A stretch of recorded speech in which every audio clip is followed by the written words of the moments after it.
The Dallas Cowboys are looking to sign Micah Parsons to an extension, at least to be good for them if they did. But Jerry Jones made some comments that were pretty disrespectful in regards to Micah Parsons. We talk about that and so much more coming up on Locked On NFL. The new Locked On NFL. The madman Tyler Rowland is your double shot of NFL espresso with the Locked On local experts on every major story. Get ready. Rowland is revving up. The new Locked On NFL starts now. Locked On Podcast Network. Your team every day.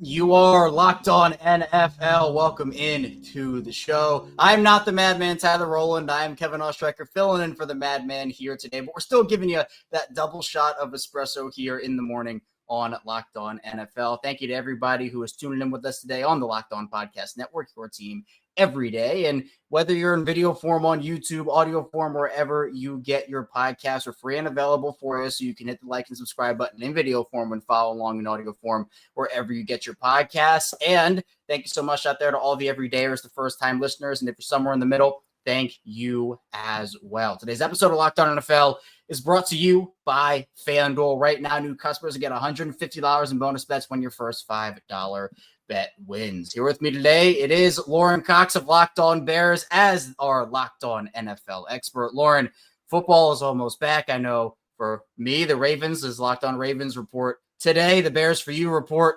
tomorrow. So we got a lot of football coming up, and I'm pumped. Oh, the surest sign of football being back is Jerry Jones saying something that gets a bunch of attention. So you can really literally hear it in the air. Yeah, what's the saying? Shocked but not surprised, or disappointed but not surprised. One of those. That is essentially how I'm feeling about the Dallas Cowboys this morning because, you know, the big topic of conversation has been these pass rusher contracts. We'll get to Trey Hendrickson a little bit in the second part of the show and where the Bengals and Hendrickson currently stand. But the Cowboys and Micah Parsons are a team. It's a player team duo that I think benefit from one another. Micah Parsons has turned himself into one of the best defenders in the NFL. And so obviously that's going to come with a pretty hefty price tag considering how good he is and some of the deals that we have seen come across a la Myles Garrett, TJ Watt last week. And so Jerry Jones was asked about the Micah Parsons situation. The Cowboys were. It was Stephen Jones, Jerry Jones up there. And Jerry Jones just takes shots at Micah Parsons during his answer. He said that even if they sign him, it doesn't mean they'll actually have him because he was hurt. He said for 6 games last year. He actually only missed 4 games last year. So Jerry Jones tacking on 2 more games to how many Micah Parsons actually missed. And then, you know, you have a lot of people responding to these comments. JJ Watt talked about it. He said anytime you can publicly take a dig at your star quarterback and your star pass rusher simultaneously right before the season starts, you just got to take it. And then Micah Parsons retweeted that from JJ Watt. So he's seeing it now. Parsons apparently is at Cowboys training camp, so at least he's there. But Lauren, these comments from Jerry Jones, I thought were extremely disrespectful and just very poorly timed and really shouldn't have been said whatsoever. But, you know, Jerry Jones, we know he likes the spotlight. And again, it's disappointing, but not surprising. Yeah, that's how this goes with Jerry, right? He says a lot of things, and like I follow enough Cowboys fans on social media that they're all saying like, "Hey, like don't fall for it. It's fine. This is just how this goes, and it's a bunch of noise for a couple of days, and then everything will be fine." Like I've seen Bears fans saying, "All right, trade for Micah Parsons." Like clearly they're battling. He's going to be out of there, and like no, it's just going to be a huffy noise, and then they're going to end up coming around and finding some sort of agreement or some sort of way forward. And one of the other Jerry Jones quotes that didn't get as much attention is he had a line about how in his negotiations with Parsons, who he called Michael Parsons at one point, which is another part of this, but he said Parsons is as savvy about the business side of football as any player he's met or negotiated with. He's like, Michael Parsons takes this really, really seriously. Like, so there was some complimenting in there, even with the public negotiation of like, hey, he's a little too injured too. Right. And there's always 2 sides to the coin. I saw someone said, well, that's why Micah Parsons isn't under contract, because Jerry is negotiating with Michael Parsons. It's just a completely different person. So again, I don't know when the situation will be resolved. Obviously, you know, shout out to Micah Parsons for being as savvy as he is, according to Jerry Jones. But the Cowboys are an interesting case study this season and a team we might talk about a little bit later in the show. But I want to pull up a clip here from Marcus Mosher and Landon McCool over at Locked On Cowboys. They talked about the Cowboys and the kind of state they're in right now, and I want to play that, and then Lauren and I will react to it on the other side. Micah Parsons is one of the most competitive people you'll ever meet. Yeah. So I think once he even gets to practice, he's not going to be able to help himself. He'll jump in when it's competitive time. He'll get plenty of reps and plenty of opportunities. So it may not be Micah Parsons full go, just as a kind of show for the agent and for the negotiation ploy. But I think that much like we saw in minicamp and OTAs, Micah's passion for the game is probably going to overcome him at some point. He's going to get in there more than. And the last thing, Micah's talked about being a better leader and making this his team. He's going to be part of the meetings. Even if he's not necessarily practicing, he's going to be in the meetings. Yeah. He's going to be there helping the culture, helping some of these young guys learn. And that's incredibly important, even if he's not practicing. Yeah. And again, we know Mike is extremely competitive and he is the defense. Like Dallas's defense, Lauren, I know a couple of years ago, they're one of the best in the league. They had stars at all three levels. Mike, obviously a very big part in that, but with injuries and guys leaving and draft picks not working out, it's been tough, and the defense has taken a big step back. I mean, the Cowboys are going to have to pay Micah a lot of money if they want him on the team in the future, and I get that, guys do get injured. Like, it is what it is, and the Dak Prescott area of the comments that Jerry Jones made was, we paid Dak to be the highest paid player at his position, and then he missed 2/3 of the season. He also said that during his comments as well, so I don't know what's going on in Dallas right now, but I think the rest of the NFC East is celebrating, considering that Jerry Jones is essentially hurting his own team by making these comments. Yeah, I think the one area where Parsons it doesn't have as much leverage is like he is playing on his 5th-year option right now, right? It's not as though he's getting a rookie wage scale salary. His $24 million cap hit is the 4th highest among edge rushers this season. His cap hit is higher than Myles Garrett's and Nick Bosa and Trey Hendrickson and a bunch of other players just for this year for right now. So it's not like he has this like, I got to hold out to get more money today, but obviously in the long term, he deserves more than what he's currently getting paid. Right. And that's the whole conversation. It's huge money this year, but if there's an unfortunate situation with him and he's not signed to a deal and he suffers a significant injury, that obviously if he's not signed to whatever mega extension he could get, that will probably bring down the value for him and impact whatever he is making there. But someone who is under a long-term contract now, Lauren, this is in your division, is Zack Tom over with the Green Bay Packers. The Packers and Zack Tom agreeing on Monday to a 4-year, $88 million extension that goes up to a max value of $92 million. Now, the deal also, according to Ian Rappaport, includes $30.2 million in a signing bonus, which is the largest for an offensive lineman. So protecting Jordan Love is the name of the game. We know that the offensive line market is kind of split up into 3, the tackle market, the guard market, and the center market. Zack Tom gets rewarded. Peter Bukowski of Locked On Packers talked about the state of the Packers. And, for him, this Packers team is really intriguing. It is to me too. So I want to play what Peter had to say, and then we'll talk about it. The idea that Jordan Love is some wild risk taker is just not borne out by the tape or the statistics. And I do think part of it is that he does attempt throws in ways that most players wouldn't, and he does want to make every play. But I think what people fixate on are the throws off his back foot. Now, there were 2 plays last year that I think are seared in a lot of people's minds. The pick 6 against the Lions and the pick 6 against the Rams. Those plays, let's not fixate on 2 plays in a season when he was hurt. Last year, he had the same turnover-worthy play rate as Jared Goff and Jalen Hurts, who are credited as being guys who take care of the ball. So on a per-snap basis, the same turnover-worthy play rate as guys who are lauded for how they protect the ball. 2023, he had one of the best turnover-worthy play rates in the league. Our pal Wendell Fajeda points out, career turnover-worthy play rate, Jalen Hurts, 2.8%, Jordan Love, 2.9%, Jared Goff, 3.3%. Jordan Love, as a career player, takes care of the ball better than Jared Goff. We fixate on these little plays. He is always going to be a little bit of a variance player because he is a big game hunter. But the big game is there. He creates those big plays.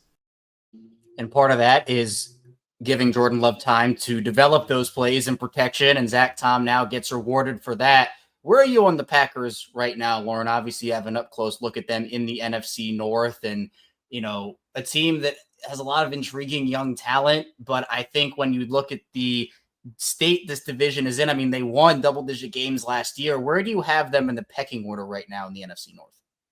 Yeah, I think the Packers are a team that is so stable from year to year. Like this is not a team that had to go out and make a bunch of additions. Like their whole thing is like just the players that we have getting better. You lock in Zack Tom, you add rookies in the draft. They added one free agent offensive lineman, which was kind of an unusual move for them from a team building standpoint. But otherwise, like it's just this same team trying to grow from last year. So I think it's tough to slate the Packers in the division with. We're not sure how good the Vikings or Lions are going to be compared to last year, but I think the Packers are going to be about the same. And so that could be first place if those other two teams get worse. And if those two teams are just as good, then it could be third place. You never really know. But I think they're a 10-11 win team and they're right in the hunt for the division. Yeah, I'm there with you. The NFC North is, in my opinion, it could be the strongest division in the NFL if all things go right for them. That's how high I am on the North in particular. But we'll move from Lauren's division to my division coming up in the second part of the show is the AFC North. There's a big conversation about Trey Hendrickson and the Cincinnati Bengals. What is going on in Cincinnati right now? Stay tuned. We have a lot coming up on Locked On NFL. First, this show is brought to you by Rugiet. Guys, you've probably heard of Viagra or Cialis. Maybe you've even tried them. But if you're looking for something beyond the usual pill, it's time to meet Rugiet Ready. Rugiet Ready is a next-gen prescription treatment designed to amplify arousal in the brain and boost blood flow. Unlike the usual pills that can take hours, Rugiet's 3-in-1 formula dissolves under your tongue and kicks in fast, on average, in 15 minutes. Effects can last up to 36 hours, so you can stay confident and in control when the moment is right. And you can even read real customer reviews on the site. It's helping a lot of people feel more confident and present in the moment. So head to Rugiet.com/LockedOnNFL and use code LockedOnNFL to get 15% off today. That's RUGIET.com/LockedOnNFL and use promo code LockedOnNFL for 15% off. Individual results may vary with prescription treatment. Compounded drugs are permitted to be prescribed under federal law but are not FDA approved and do not undergo FDA safety, effectiveness, or manufacturing review. Please visit the Rugiet website for full safety information. Back on Locked On NFL, Kevin Ostreicher and Lauren Cox still talking with you here on this Tuesday edition of Locked On NFL. In the morning, I'm filling in for the madman, Tyler Rowland. Appreciate everybody for being here today and, again, making Locked On NFL a part of your day and your first listen each and every single day. The Bengals have been one of the big talking points of the offseason, particularly due to the drama surrounding both Trey Hendrickson and Shamar Stewart. Even Demetrius Knight, who was their second-round pick, although a lot of second-round picks had yet to be signed prior to this last week. So that wasn't particularly out of the ordinary. What is out of the ordinary is Stewart and Hendrickson. Now, you had Mike Brown talk to the media, the Bengals owner, and he had a lot of interesting things to say about Hendrickson. He said, quote, "We're working at it. We have people trying to figure that out as I speak here." He was asked if Trey deserves a raise. He said, quote, "We'd offered him one. He deserves a raise. He did well. He's important to us." There are a lot of other comments. So I just want to start there. Mike Brown also said that they are not going to trade Trey Hendrickson. They are working on getting that done. And at this point, Lauren, the Bengals need Trey Hendrickson, in my opinion, more than Trey Hendrickson needs the Bengals. But that kind of is the conversation right now, is with these deals for Garrett and TJ Watt coming across the board. The conversations about Micah Parsons. Trey Hendrickson is going to be somewhere, maybe not top of the league, but in that top category for extensions right now. What did you kind of make of Mike Brown's comments about the whole situation? Yeah, it still doesn't feel like, I don't want to say that he doesn't get it, but like, he, as far as handling this, the Bengals like never seem to like catch up to how the rest of the NFL is operating here. Like he talks about, yeah, Trey Hendrickson deserves a raise, but he's under contract this season, so we expect him to be here. Like that was how it worked in the 90s when Mike Brown took over running the Bengals. But 25, 30 years later, it's a little bit of a different ballgame. The players have more power and more leverage, and the longer they keep waiting and playing this out with Trey Hendrickson, the more expensive he's going to get. If they had done this in January, before Myles Garrett signed his deal and before TJ Watt signed his deal, you might have got Hendrickson for $37 million. But now Watt and Garrett are over 40. And if Parsons signs his deal for 40 plus, like Hendrickson's price tag just keeps going up every time they wait. And they keep really burying their head in the sand and saying, no, he's under contract, so he's going to be here. So we're going to wipe this out. And they're just really hurting themselves in the process. Yeah, and Jake Lithgow of Locked On Bengals actually said this. He said it a while ago, but essentially it's save 1 million today to lose out on 5 million tomorrow. And that's the name of the game here at all positions. I mean, me covering a player like Lamar Jackson who went through his contract dispute back in 2023, or the fact that the Bengals waited on Jamar Chase, or just some of these other situations where if the Bengals had signed him before all these other top end pass rushers, we wouldn't even be having this conversation to be locked in, and they'd save money. But now they have cost themselves money being stubborn over a smaller amount of money that now is turned into a larger amount of money. And that is it's a different conversation with draft picks. Obviously there's a set pool in there, and a lot of that becomes guaranteed money, and the conversations of how much should be guaranteed or not. And Jake and James Rapine over at Locked On Bengals, they talked about Demetrius Knight, their second round pick, a little bit, and we'll talk about what they had to say coming up after I play the clip here. The reason why it took this long for Demetrius Knight is because the whole NFL was at a standstill, and the league was staring at the second round picks, and the second round picks were staring at their respective teams and wanting fully guaranteed contracts. A lot of those guys that were drafted in the 30s ended up getting fully guaranteed contracts. The 40s, not so much. And Demetrius Knight still, though, got a significant amount of his contract guaranteed, 80% of it guaranteed. But you get it done, and he is going to be on the field, and he is going to take part in the rookie workouts over the next few days ahead of training camp on Wednesday. So overall, positive news. And I think that's kind of the difference here when you talk about what happened with the whole pool of second round draft picks versus what's going on with Shamar Stewart now, where all the reporting has been Shamar Stewart just wants what has been the precedent, and the Bengals are trying to set a new precedent in how much of that money Shamar Stewart actually would see under certain circumstances. And that to me has been the issue. And there have been the reports and all the conversations and all the skewing of, oh, he's going back to school to play at Texas A&M. We're just like, okay, hold on a second. This is getting a little out of control.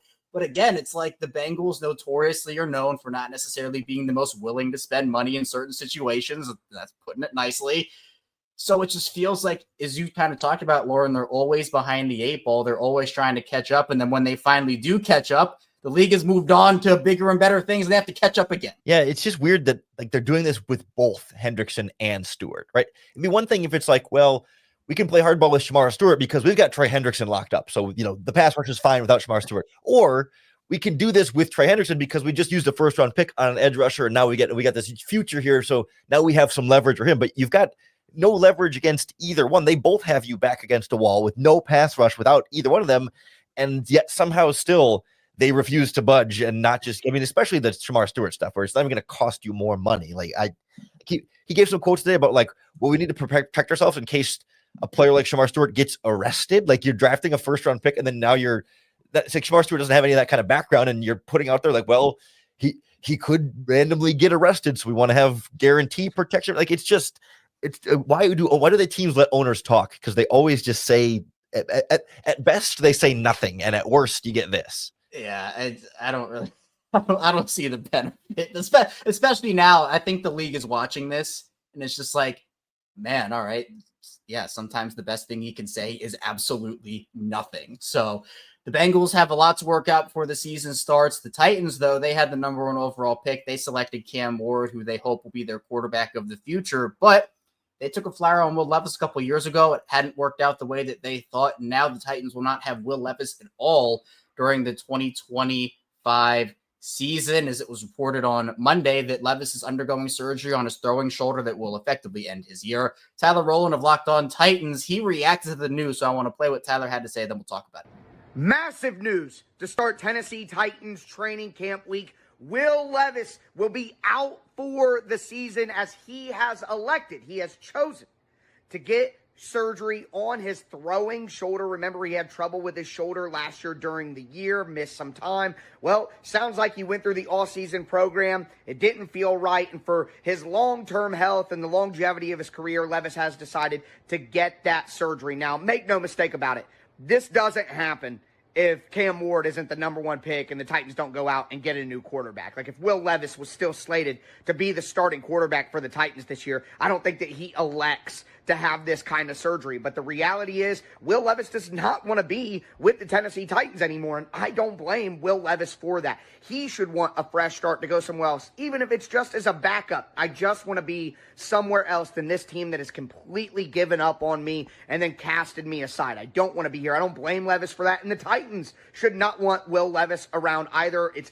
the Cam Ward era. We need everyone in the building rowing in the same direction, and quite frankly, what's best for Cam Ward going forward may not be the same thing as what's best for Will Levis. So I didn't really think that Will Levis should be on the roster going forward this year. This kind of clears that up entirely. He'll miss the season. And if Cam Ward were to miss some games, honestly, it's probably better for the Titans to lose those games and get a better draft pick next year anyway. So not a big deal for the Titans, but hope Will Levis can get healthy eventually and then move on to a new opportunity.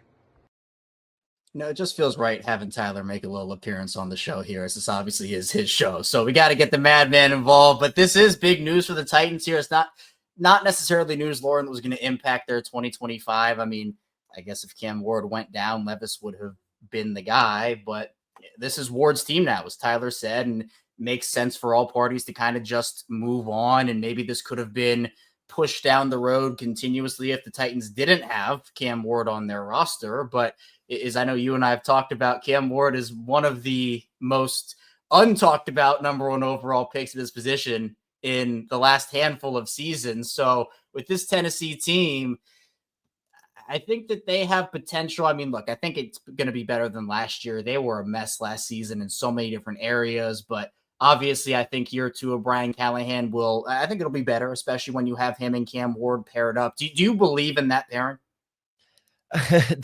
I don't know about Callahan. I do like Cam Ward. I think both of them have some proving for me to do.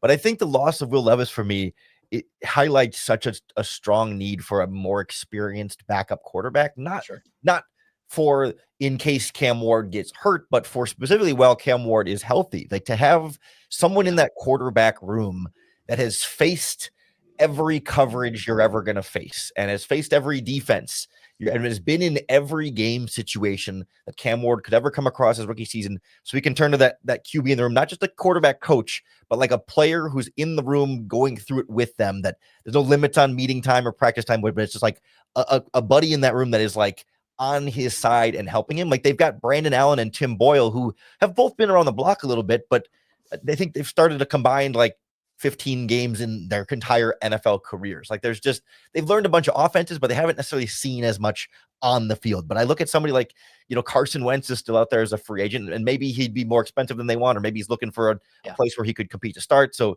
whether it's Bridgewater or Tyler Huntley, like somebody who has started NFL games that can be a mentor for Ward, because that was something that Caleb Williams talked about last year. His backup was an undrafted rookie in Tyson Bagent, who was good on the field, but like, the Bears brought in Case Keenum this offseason for a reason, to be that guy who's just seen everything. That, he's a better backup quarterback, but it's more so about having the guy in the room who's started a bunch of NFL games and can really be that guide for that quarterback in addition to a better backup. Yeah, it's such a good point. And just from a Ravens perspective, when Lamar came in 2018, they already had Joe Flacco, and obviously they were, that was still Joe's job. Lamar started as the backup, but they also went as far as to bring in Robert Griffin III as well, and they kept all three of those guys on the roster. And then obviously Lamar took over for Joe once Joe got injured. And I know there's the conversations about Joe not necessarily being the most friendly mentor in the world. He's a competitor and he wants to go win, but he still helped Lamar in a lot of different situations understand the game. I mean, that's a Super Bowl winning quarterback who, like you said, has been in all of these situations. And RG3, with the stuff that he went through as well, like it helped Lamar at the end of the day. And that's just one of many examples of this. You talked about it with the Bears, and it's a different situation for everyone, but it is important to get vets in that quarterback room, especially for rookie quarterbacks that haven't gone through the rigors of an NFL season, and not just on the field, but learning about how to handle the everyday at the NFL level. It's all really, really important. But coming up in the final part of the show, we're going to be talking about some teams that are in no man's land right now, teams that are just good enough to be in playoff contention, but not good enough to actually take that next step towards a Super Bowl. Lord, and I'll get into that all coming up next on Locked On NFL. First, this show is sponsored by BetterHelp. This is an ad by BetterHelp. Workplace stress is at an all-time high. 61% of the global workforce is reporting higher than normal stress levels. This summer is the perfect time to take small steps to focus on your wellness and manage the challenges that come with your workday. Of course, most of us can't just quit our jobs or take endless vacations, but we can start small, whether it's getting outside for a few minutes, adding movement into your day, or talking to someone who can help you navigate life's challenges. That's where BetterHelp comes in. And your schedule, it can be busy, right? You know, maybe you wish you had more time to schedule appointments, and that's something that could be challenging. Well, the flexibility of online therapy makes it easy to fit sessions into a busy schedule, no matter where you are. So as the largest online therapy provider in the world, BetterHelp can provide access to mental health professionals with a diverse variety of expertise. Unwind from work with BetterHelp. Our listeners get 10% off their first month at BetterHelp.com/lockedon. That's BetterHelp, HELP.com/lockedon. And the show is brought to you by FanDuel. Summer sports are in full swing, and whether you're all about baseball under the lights, golf on the green, or high-stakes soccer action, FanDuel is the best way to make every game even more exciting. You're already following the action. Why not make it a little more thrilling? With FanDuel, you can get in on the game while your friends are getting sunburned at the beach. And I've been using FanDuel to track my favorite matchups, and the app keeps it fresh with new daily promotions and fun ways to bet. Whether I'm placing a same-game parlay or watching a bet rise in the ninth inning, FanDuel makes it feel like I'm a part of the action. And the Orioles, this being, you know, I'm a Baltimore guy. I host Locked On Ravens, and the Orioles have not been great this season from a baseball perspective. They right now on FanDuel, their World Series odds are plus 46,000. So maybe you're feeling spicy about the Orioles, and you can get those odds over on FanDuel. But if you're new to FanDuel, new customers can bet just $5 and get $150 in bonus bets if your first bet wins. Open the FanDuel app today or visit FanDuel.com to get started. Back here on Locked On NFL, Lauren Cox and Kevin Ostreicher, we're still talking with you here on this Tuesday edition of the show. And Lauren, the no man's land conversation to me is always a fun one every single season, because you have these teams that for years it feels like have either had lofty expectations, they haven't lived up to them, but they've been just like in that they're fine area, maybe like 7 seed, just out of the playoffs, but they don't have the talent or the young guys to take the next step in a couple of years to say, oh, I believe in this young core. Once the old guys leave, the new guys can come in and make an impact. So I know both you and I have a lot of teams to talk about. I want to start off with the Steelers, and this team's interesting to me because in the Mike Tomlin era, you know, they won a Super Bowl early in that era, but they really haven't had a ton of playoff success recently. They signed TJ Watt to a deal that I think they had to sign TJ Watt to. They could not. I think they couldn't survive without him on that defense. He's so important to them. It's not necessarily about the Aaron Rodgers conversation. I mean, we know that this is, at least Rodgers has said it's his last year, although you got to take that with a grain of salt, considering, you know, the stuff we've seen Aaron Rodgers say in the past and then it go the opposite way. But are the Steelers a team that need more significant change than they're making? Because they're also making moves where it's like, okay, you bring DK Metcalf in, but George Pickens is out, and that's kind of a wash in some ways. You bring in Jalen Ramsey, but out goes Minka Fitzpatrick. So instead of adding talent and not giving up talent, you're doing both.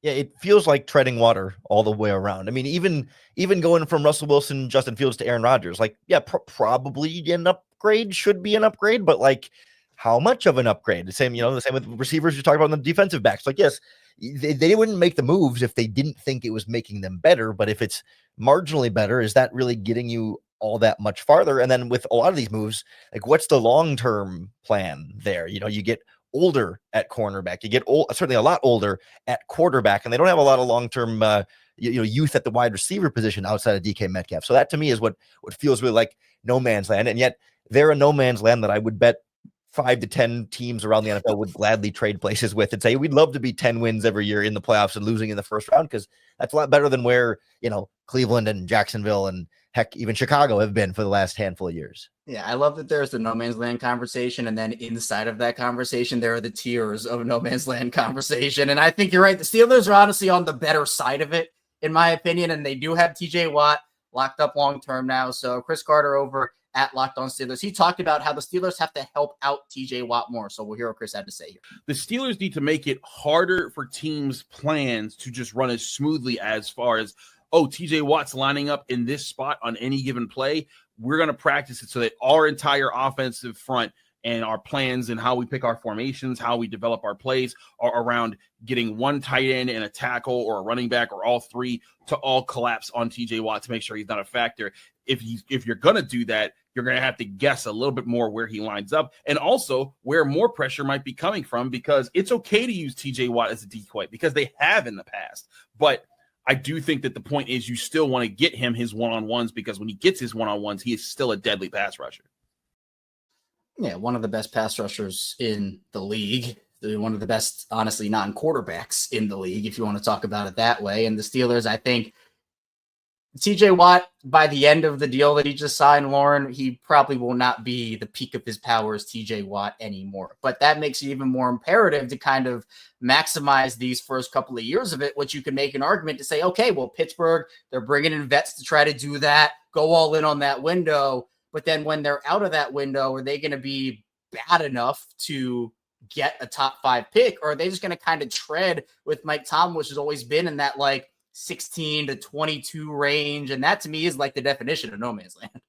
Yeah, like they've never really gone all in. They keep trying to kind of like dip a toe in here and there, but while also kind of trying to get younger and transition a little bit for the future. But eventually you got to either expletive or get off the pot. You know, you got to pick a direction to go in here, and they can keep towing this line for a while, but it's tough without a long-term plan at quarterback. And that's kind of going to be, I think, the running theme for No Man Land team is like, well, do you have a brighter future under center or big question marks there? Yeah. Speaking of another big question mark under center, the Miami Dolphins with Tua Tagovailoa, obviously they have hoped it would have gone better than it has. And obviously injuries have played a factor for Tua, and I'm not going to blame anybody for getting injured. It's a part of the game, but it has unfortunately kind of shifted the outlook of who the Dolphins could have been for the last couple of years and what the future is for them. And that includes maybe moving off potentially of some of their pieces. We saw them do it with Jalen Ramsey, and Kyle Krabs over at Locked On Dolphins had the conversation about, could Tyreek Hill be a guy that they move off of? So I want to play what Kyle had to say, because I think it's an interesting conversation. I don't know that you'll be invested in Tyreek beyond 2025, but it feels like they're invested in him here in the here and now. And you make peace with that and you say, okay, like, we're going to ride it out for another year and then see where Tyreek Hill's at with his age 32 season when he's owed a whole lot of money. So I'm sure people will ask with Juwan Jennings. ESPN's Adam Schefter did report it today that he either wants a new contract or wants to be traded. There's pathways in which it would make sense for the Dolphins, but I think it's the right kind of player at the wrong time, personally, for where the Dolphins are at. Yeah, and that's the question. Where are the Dolphins at right now? I mean, you kind of have to roll with what you have at this point. And maybe if they're really bad this season, the beginning, they might be sellers at the trade deadline and maybe try to move off of a Tyreek Hill. But what team's going to want to invest the money in Tyreek right now and his whole situation? So are the Dolphins a team, Warren, where you're just like, man, it's a weird, tough situation? I'm not sure Mike McDaniel survives this past this year. Like, there are a lot of question marks for that team. Yeah, that's the real challenge, right? You have a GM and a head coach that are both trying to save their jobs, but a team that's probably not good enough to go on an actual playoff run. And so then, like when you look at the Dolphins roster, you say, well, this team should really kind of tank and give up assets to build for the future. But the staff in place doesn't have that job security to do so. So they have to try and go all in with a team that's not really ready to go all in. So you tread water by trading for Jalen Ramsey, but getting rid of Fitzpatrick and trying to make Darren Waller a thing again. And it feels a little bit desperate in a way that's kind of sad.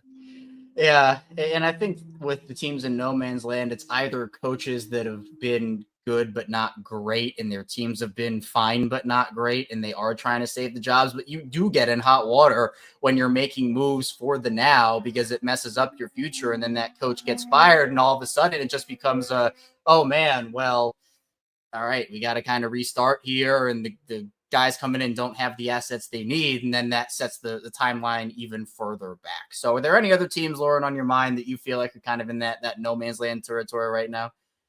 Yeah, I think the Colts with Shane Steichen and then the Anthony Richardson, Daniel Jones thing, like that has a similar amount of like desperation type of feeling. Maybe not quite as hot of a seat because Steichen's been able to make it work with a bunch of quarterbacks, but like anytime you got one injured quarterback that you're just trying to make sure is not good before you move on from him. And the other option is a quarterback that we're all pretty sure is not that good, but you want to make sure he doesn't still have something more in him. Like, it's a lot of like, if maybe someday could be, and usually those the answer ends up being no and that's their plan A and plan B. Both are most likely going to be no answers, which leaves you with nothing at all. Yeah, that's a tough one. The Colts, we all knew Anthony Richardson was going to be a project, and they thrust him into the starting job, and then they took him out, and then he had the whole tap on the helmet thing, and that was a whole different, like, it's just been a mess and a disaster over there. I also think, look, a team like the Saints, not necessarily in terms of like them being good, but they just need to clear the books to get a fresh reset here. Like, I know they're gearing towards that now, but it's going to take, I mean, they kicked that can. They were in no man's land for so long, and I think they're finally just graduating out of that back to the, okay, we'll be bad and reset everything. But that's another one. It's almost like a grid of four. You got like the best place to be in no man's land, which is essentially you're getting out. Now you can either get out on the good side of it or on the bad side of it, or you could just be dead set in the middle of it with no way out. And that's where teams, I think, start to panic really badly. So a lot of interesting teams this year that could do a lot of interesting things when it comes to the course of the year. But Lauren, I appreciate you for hopping on and joining me here. That's going to do it for this edition of Locked On NFL. If you want to hear more of Lauren, go check him out over at Locked On Bears. Again, part of Locked On Podcast Network, your team every day. And of course, we'll be back here later with Tony Wiggins over in the afternoon, the barbershop of Locked On NFL. It's a double dose every single day of Locked On NFL. So be sure you stay tuned for that.